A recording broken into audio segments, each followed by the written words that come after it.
काँग्रेसच्या कोर कमिटीची बैठक नुकतीच संपली आणि या बैठकीनंतर नाना पटोले बोलतायत. थेट जाऊया. प्रत्येक बूथ लेवलवर कार्यकर्त्यांना जो संदेश द्यायचा तो असेल, अशा विविध आणि अजूनही आपण पाहतोय की महाराष्ट्रामध्ये लोकांना अपेक्षा आहे की काँग्रेसचं सरकार आणि महाविकास आघाडीचं सरकार यावं आणि त्या दृष्टिकोनातून काँग्रेस आणि आम्ही महाविकास आघाडी एकत्रित कशी लढू आणि त्याच्यातून महाराष्ट्रामध्ये महाविकास आघाडी सत्तेत कसा आणता येईल हा प्रयत्न सुरू आहे आणि या बैठकीचा मागचा तोच मूळ उद्देश आहे. लोकसभेमध्ये सांगलीच्या जागेसंदर्भात जो काही तिढा निर्माण झाला होता तशा तिढा आगामी काळामध्ये निर्माण होणे यासाठी पक्षाने काही सूचना केल्या आहेत का तुम्हाला? असं कुठलाही प्रश्न निर्माण होणार नाही आणि एकदम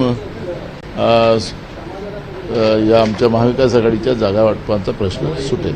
निवडणूक आयोगाकडून शरद पवार यांना दिलासा मिळाला आहे. जो काही पिपाणी हे चिन्ह होतं ते निवडणूक आयोगाने गोठवलं आहे. कशा पद्धतीचं बघता? स्वागत करतो आम्ही त्याचं. आताच्या बैठकीमध्ये काही ठोस निर्णय सांगण्यासारखा आहे? निर्णय खूप आहेत. आता पुढे बघा. चला. भाजपने 10 नवीन प्रवक्ते नेमले जे उद्यापासून रोज बोलायला सुरुवात करतील. त्या संदर्भात तुम्ही प्रत्युत्तर देण्यासाठी काही? आम्ही पण नेमलेले, आमची पण यादी थोड्या वेळात आम्ही जाहीर करू. अंदाजित किती प्रवक्ते असणार आहेत काँग्रेस पक्षाचे? आम्ही पण 10-12 आमचे प्रवक्ते राहतील आणि विभागनिहाय राहतील आणि काँग्रेस पक्षात सुद्धा भाजपच्या या खोटाड्या नेरेटिव्हला जसं तसं उत्तर देण्याचे काँग्रेसचा पण प्रयत्न राहणार आणि त्याच्यात आम्ही यशस्वी.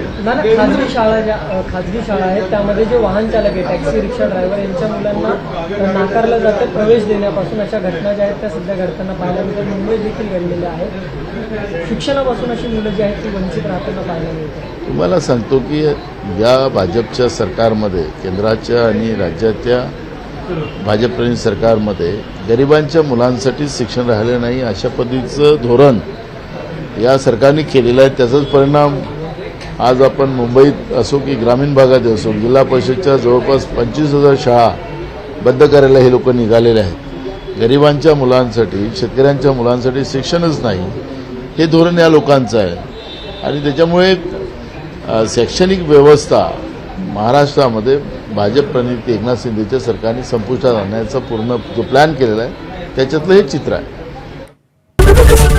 एबीपी माझा, उघडा डोळे बघा नीट.